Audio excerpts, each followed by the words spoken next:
Good morning, you're watching PA Harness Week. I'm Charlotte McBride. Well, this is our final show of the season, and in the spirit of the holidays, I decided to leave you all with a little poem. You may have heard this one. It's called "'Twas the Night Before the Season's End." 'Twas the night before the season's end, and all through the paddock, not a driver was stirring, not even Yannick. The bikes were all stored away, all cleaned with care, with hopes that the new season would soon be there. The horses were nestled all snug in their stalls, while visions that championships would soon be hung from their walls. While Steve groomed his mustache and Heather her weave, Bruce was left to wonder if they would ever leave. When out on the track, there arose such a clatter. I sprang from my stilettos to see what was the matter. Away to the winner's circle, I flew like a flash, tore open the gates, and wondered who could be winning all of that cash. When what to my wondering eyes did appear but a glorious sweet Lou and Ronnie Pierce shedding a single tear. What a little old driver, so lively and quick. I knew in a moment he was just wishing he was still young, like Tim Tetrick. Then he sprang to his feet to give Lou a final farewell, and away he went, but where, only time will tell. Then we heard him exclaim as he drove out of sight, "Cheers to the 2014 season, and to all a good night."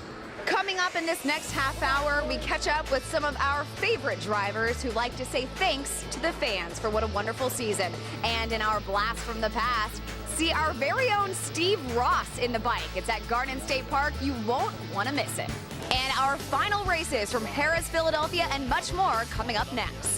I hope you all enjoyed my Christmas poem, and I hope you all enjoyed this show in 2014. We'll be back in 2015, but right now, to take us away, it's Heather and Steve. They're on.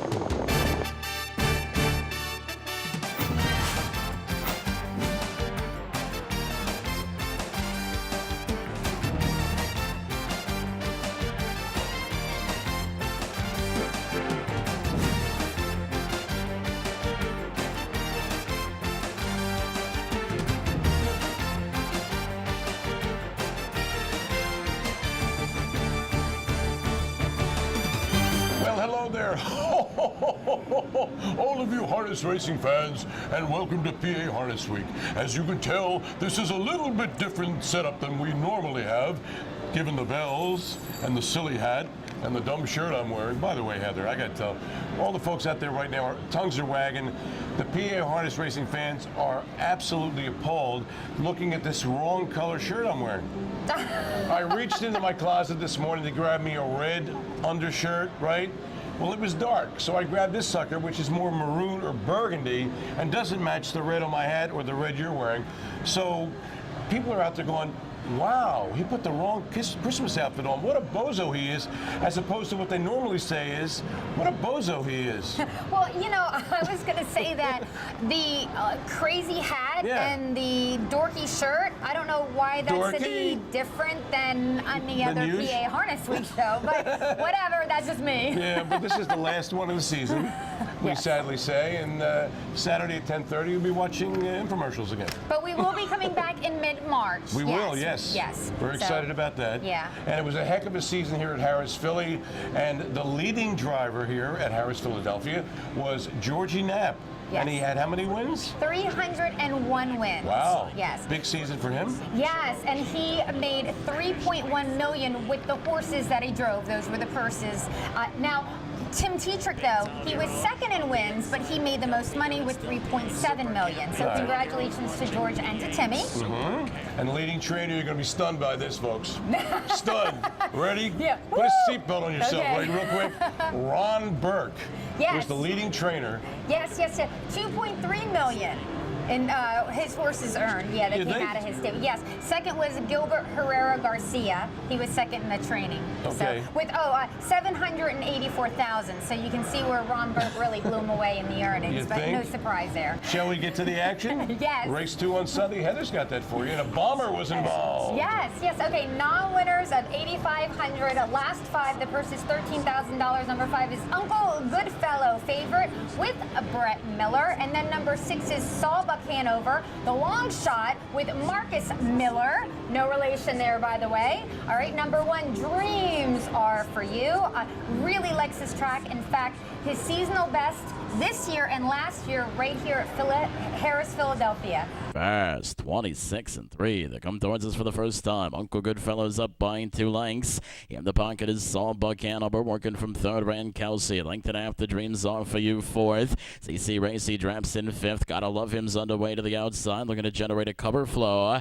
Brody's Song latches on the cover, trailing Rock and Roll Reality. Dreams Are For You pops out of fourth. Rankowski flushed out of third.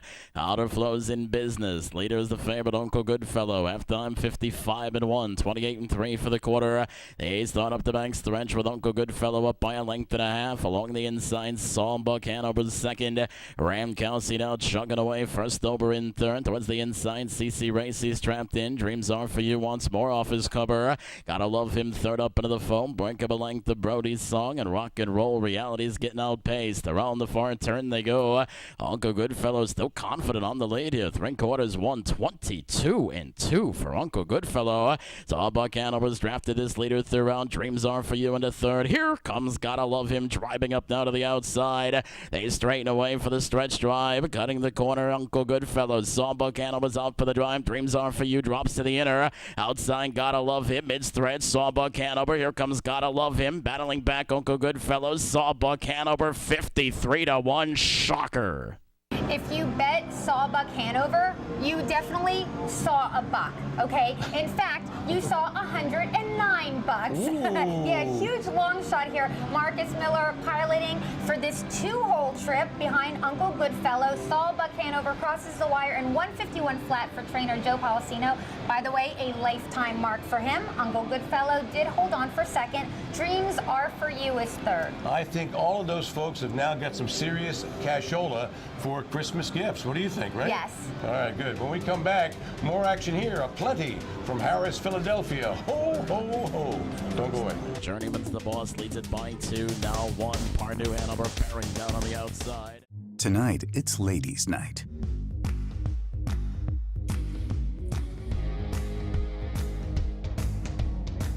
The lights are low, and the stakes are high. Sometimes ladies' night is just a date night in disguise. At Mohegan Sun, wherever tonight takes you, it's your time to shine.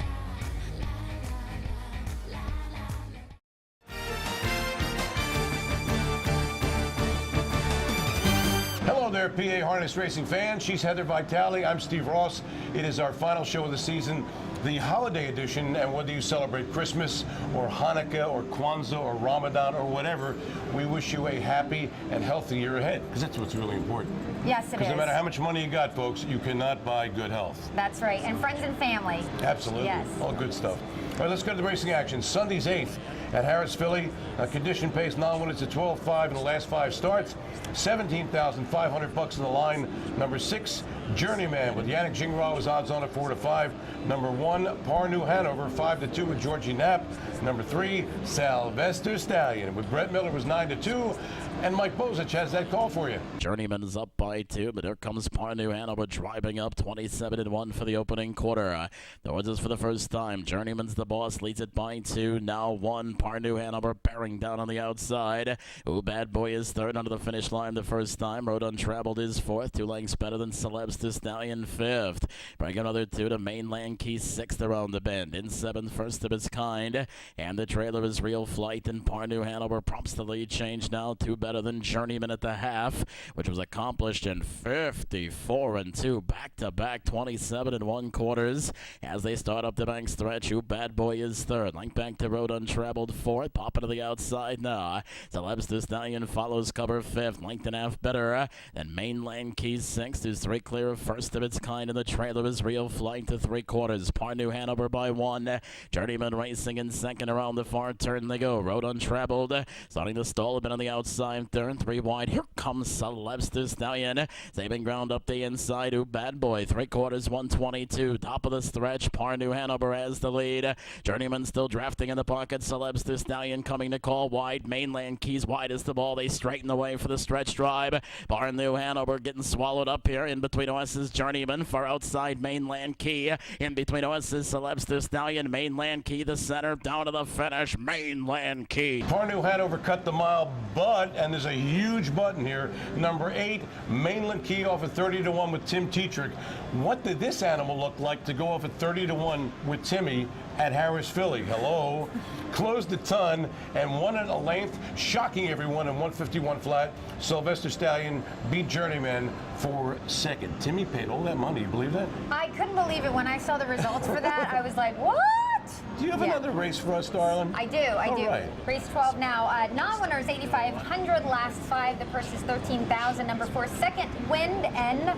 The bettor's choice, a New Zealand native, was second in this condition last time out. Number 3 is Colby J. Has Philly's leading driver in the bike, and that's George Napolitano Jr. Number 5 is Portrait.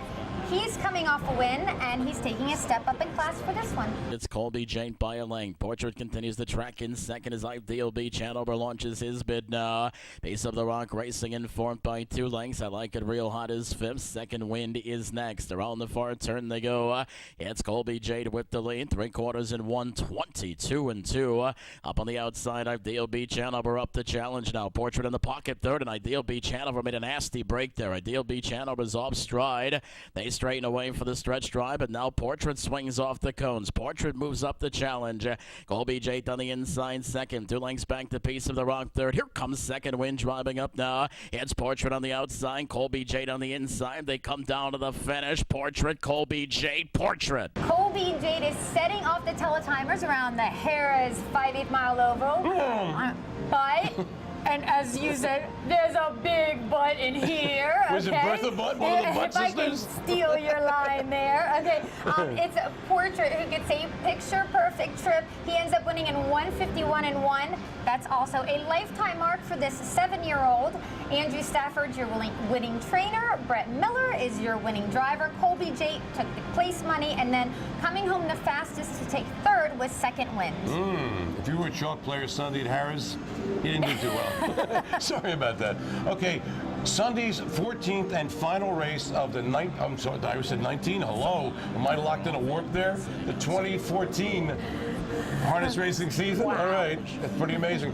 It was also the feature race. A condition-based non-winners is $17,500 in their last 5 starts. $20,000 on the line. Number 4, Validas Dio with Timmy Tetrick was 9-5. Number 6, Abelard Hanover was 2-1 with Brett Miller. And number 5, the hot dog horse, Burrito Caliente with Corey Callan was 5-1. Here's the call. 9 lengths front from back of a 27 and 2 opening quarter. Dances for the first time. A good time to rock by 1. Abelard Hanover pockets in second. Burrito Caliente works from third. Validas Deo in line 4 lengths away from the lead fourth. As Burrito Caliente pops to the outside, the outer flow is born. Dallenbach Hanover now takes back to the inside from fifth. Our Dragon King hustling to catch up with cover on their approach to the half. Towards the inside, Bonfire Bliss shuffled in seventh, and Voice of Truth is trailed throughout. 56 and 2 for the half. 29 for the quarter. They start up the back stretch. A good time to rock. Leads it by 3 parts now. Up on the outside, Burrito Caliente supplying the competition. Abelard Hanover tightening down in the pocket now. Validas Deo's latched on to cover fourth. Dallenbach Hanover's no place to go fifth. Our Dragon King third up and 7 away. Towards the inside, it's Bonfire Bliss trapped towards the back, and Voice of Truth is the back. 3/4, 124 and 1. Rounding the final turn, 27 and 4. For quarter 3, a good time to rock has the lead. Validas Deo driving up 3 wide now. Burrito Caliente is weakening towards the inside. Abelard Hanover, they straighten the way for the stretch drive.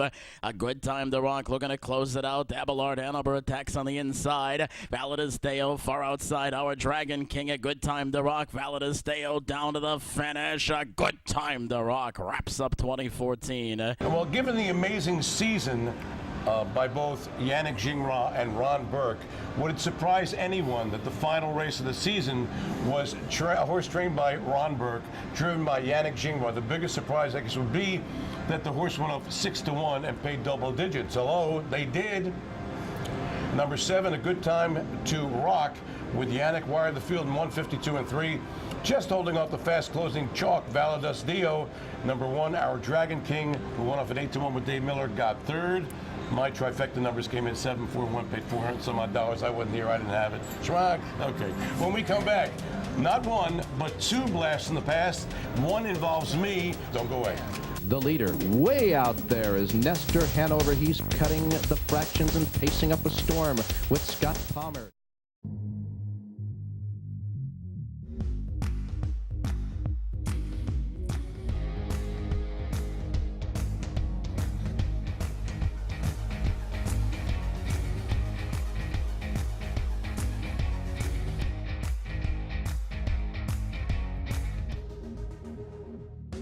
When it's your time to shine, what will you do? At Mohegan Sun, wherever tonight takes you, it's your time to shine.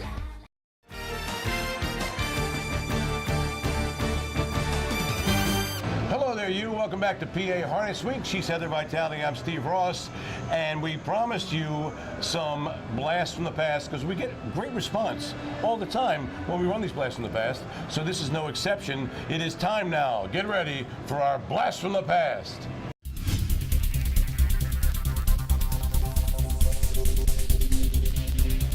For our blast, we will be taking a look at the 1960 Messenger. Now, think about this.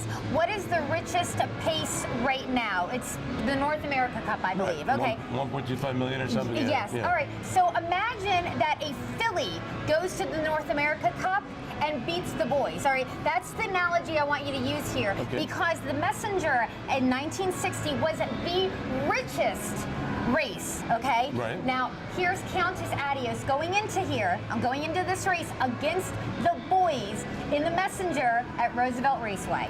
40,000 fans watch a field of 10 3-year-olds cross the starting line in the richest one-heat race in harness, the Messenger Stake, with a total of nearly $143,000 prize money.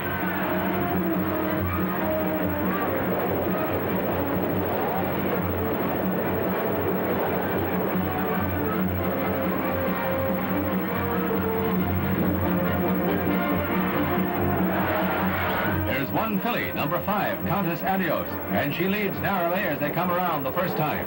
Breeder, trainer, and ace driver Del Miller is in the sulky. Close behind is Devon Goose, number 1, with Hugh Bell driving. The favorite, Major Goose, number 8, is way back and can't get through the field. On the backstretch of the last circuit, it's still Countess Adios in the lead. Devon Goose staying close, and Muncie Hanover, number 3, making a strong challenge on the outside.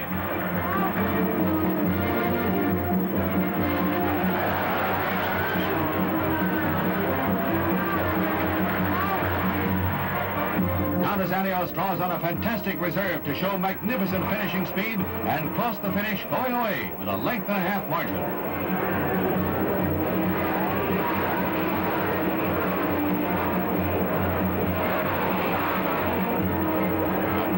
For a stylish filly worth over $71,000 first prize money. For Countess Adios, this wasn't a fluke either, okay? Yeah. She was unbelievable. She actually went on to win the Cane Pace, which was a mile and a 16th race, and she did that in 2:08. That was at Yonkers, which at that time was also like the fastest cane in history. Now, Del Miller, he decided, you know, well, she'd won all these really great races, and she got to be about 6 years old, and he said, you know what? I've seen her trot, you know, training her and stuff. So guess what? He ends up racing her as a trotter, okay, after this, yes. But, you know, so what do? You got to take the hobbles off of her, make her, no. You know why? She was free-legged. Oh, really? Yeah, she was, so he didn't even have to take the hobbles off.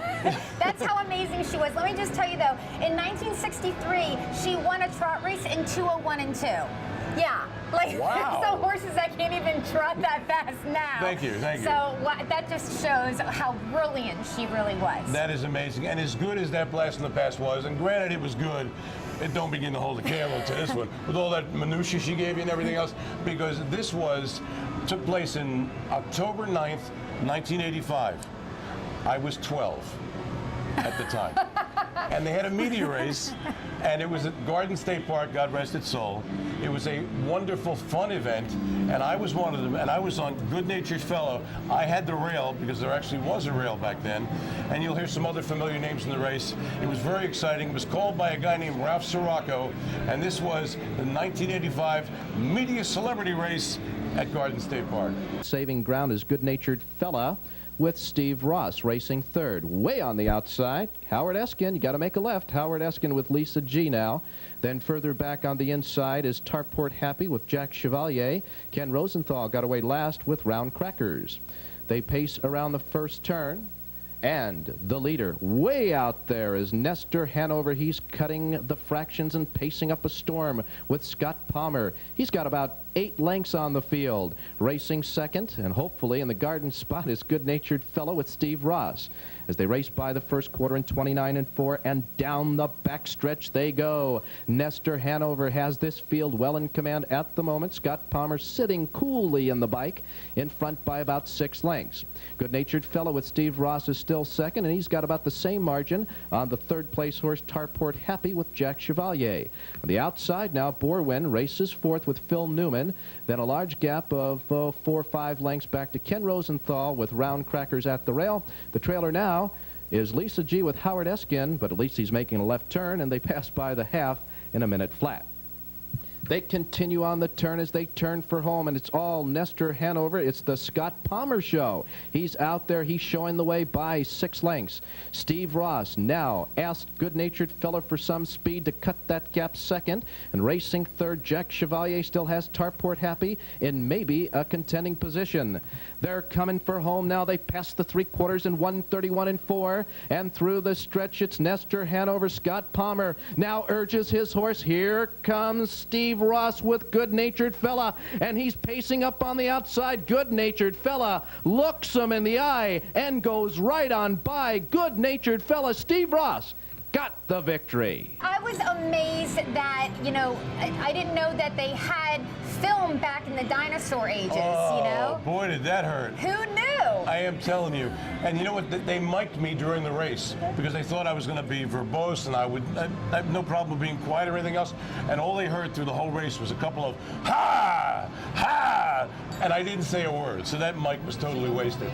It was a great experience. I sat in the 2-hole behind Scott Palmer, who at the time was a sportscaster for Action News and now is with the Phillies.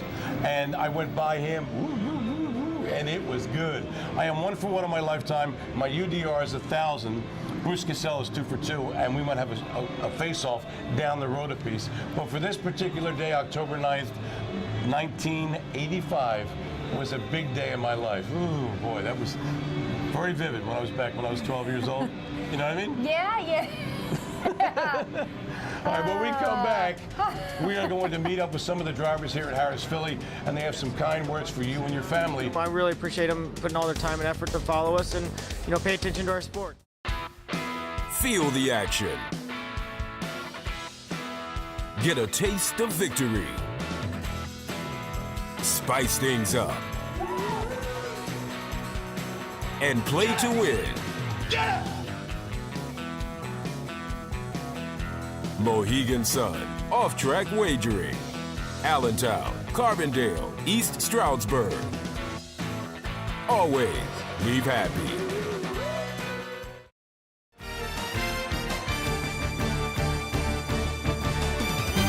All right, thanks, guys. I'm here with a guy who really doesn't need an introduction, but this is Tim Tetrick. Tim, what a great year for you, as always. What do you have to say to the fans that come out here and support this sport day in and day out? Well, you know, the fans are great for our business, and they, you know, they support us, and they come out and invest their money to watch us, and, you know, I really appreciate them putting all their time and effort to follow us and, you know, pay attention to our sport. 2015 just around the corner. Hopes, dreams, aspirations for the next year? Just healthy and very profitable, hopefully, and hope everybody stays healthy and make a good year out of it. We wish you a very Merry Christmas. Thanks so much for joining us. We're going to toss it now to Steve, who's with Georgie Knapp. Thank you, Charla, and we're here with leading driver Georgie Knapp. And George, you've had a heck of a meet, over 300 wins. Where do you go from here? I go down to Pompano there next Wednesday, and I'm looking forward to that. It's been a great season, but it's very long, and I'm ready for some sun. Just want to shout out to all the fans and all the supporters. It's been real. Thank you. Thanks, Steve. Andy Miller, there's a lot of Team Miller fans out there. Anything that you want to say to them? I just want to thank everybody for supporting me and helping out through this year. It's been a tough year with me being on the sidelines most of the year, but now I'm back working and excited to be back racing. What are you going to do over the months? I mean, probably rest up a little bit, but are you guys going on vacation or anything, you and Julie? Yeah, we're going to take a little trip to St. Martin for a few days, and then I got a little trip to Vegas planned for a couple days, so going to have some fun and a little time off.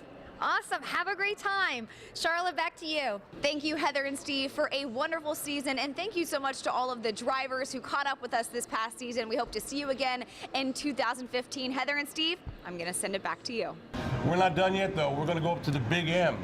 Free-for-all trotters on the Spotlight Friday, and Heather's got that for you. Yes, I do. The purse is $30,000, and here, number 8, Milady's Monet, looks for his 4th win in a row. Number 5, Appomattox.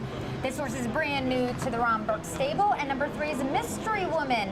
She's a lady in with the boys, but she has proven to go right with them. And it's Appomattox. Lands up front here and sets the pace with Yannick Gingras by a length and 3/4. In for second here right now is Team 6, Super Manning. Whip taps to tighten the gap there in third as the pace slows in the backstretch. Milady's Monet is 4th. Mystery Woman looks at it from 5th, and Master of Law is 6th, and then it's up front Billy and far back after a miscue, Hand Over Bell, the distant trailer now. So it's Appomattox in front here, 56 and 2/5. Good rating by Gingras, and Appomattox in full control now, opens up by 2.5, 3 on Team 6. And here comes Milady's Monet in gear now, second on the outside, looks menacing with Mystery Woman. Picks up that live cover, 4th on the outside. Super Manning is back to 5th on the inside, followed by up front Billy. Off stride is Master of Law, and far back is Hand Over Bell. Over past 3/4, it's Appomattox. Milady's Monet lurking there on the outside. Mystery Woman looks to rally. 124 and 3 for 3/4 into the stretch. Well rated Appomattox. Milady Monet with Dead Him on the outside. Here comes Mystery Woman. Team 6 is all out on the rail. Appomattox. Milady's Monet on the outside. And then Mystery Woman. Appomattox all the way with Gingras. Appomattox and driver Yannick Gingras cut out the fractions to win in 153. Now, Ron Burke has won a lot of big races this year. Yeah. North America Cup, Little Brown Jug, right? This is a $30,000 race, but this is a huge milestone, a very important race for him. Why? Thank you for asking. Because in this race, he ends up having earnings, okay, of $28,118,465, okay? That's good, for right? For this season. Yeah, it's pretty good, right? Yeah. And because he made so much money with the horses that he sent behind the gate, he ends up surpassing the thoroughbred trainer, Todd Pletcher, who did it in 2007. Mm-hmm. He had a gigantic year. Well, now Ron Burke has had even more earnings in one season than Todd has. Rod eclipsed Todd? Yeah. Unbelievable. Well, that's going to do it for this edition of PA Harness Week. Happy holiday to you and yours.